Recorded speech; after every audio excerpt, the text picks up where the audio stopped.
So maghihilamos tayo ngayon. I'm using tea tree. Bumubulong ako kasi may echo. Charot. Ayan, ginagamit ko tong tea tree na facial scrub. Ganito yung itsura niya. Ayan. Hindi to pwede ng everyday. Ayan, kita niyo yung beads. Twice a week lang to kasi may exfoliate kaya na siya. Ang mura lang yun. Nabili ko yun sa Landers ng 50% off, 80 plus. And hindi siya masakit sa balat. Ayun. May mga beads. Ayan, nailamusan ko na. Next one is this one. This is tea tree facial foam. Sinalin ko lang sa ganito para meron siyang blush. Ayun. Alam niyo ang mura nito. And mild lang siya.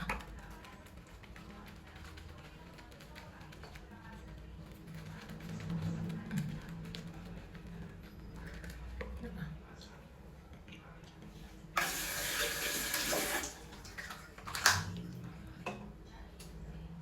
So yun. Gumamit kayo ng facial tissue kesa yung face towel. Mas safe to lang kung prone ka sa acne. Diba? So, ito yung current skincare ko. Ito bago lang. Kakabili ko lang yung kahapon. Check natin kung hihiyang ako dyan. Well, ano lang naman to, micellar cleansing water. Gagamitin ko muna to bago ko to ilagay. Diba? Nakailang bote na ako nito, guys. Sabi ko sa inyo, effective to. As in, subok na yan. Then this one, the whitening repair.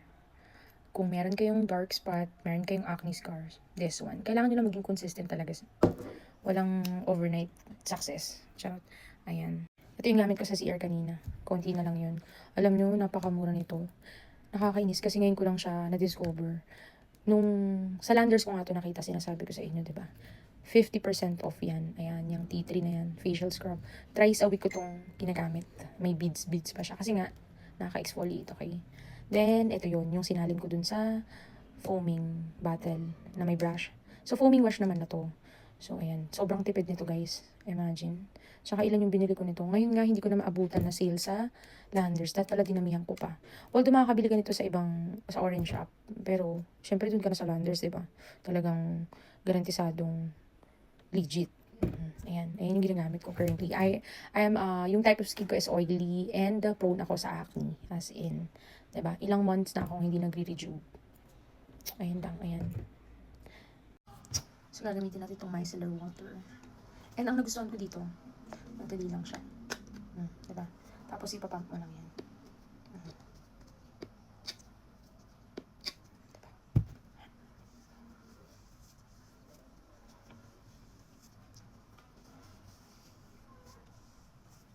Ayan, madami lang. So, ang dami nito. This one is parang $2.99. Ganun siya. And then this one, hindi na ako gumagamit ng cotton. Mas okay yung sa kamay. Yung hindi nyo na-realize ko. Ayan.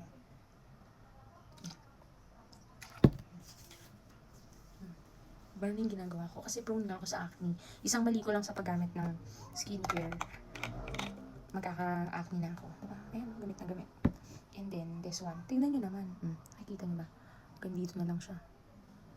This is the trusted one. Grabe. Ang dami kong na-try na skincare, ha.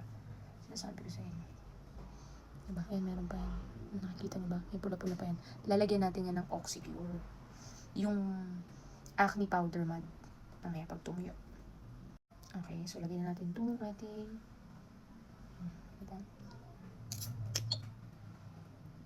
tipid din naman to kasi medyo pricey kasi to. Parang 500 plus. Bili kayo dito sa may TikTok para may instances kasi meron silang voucher. Diba? Effective to.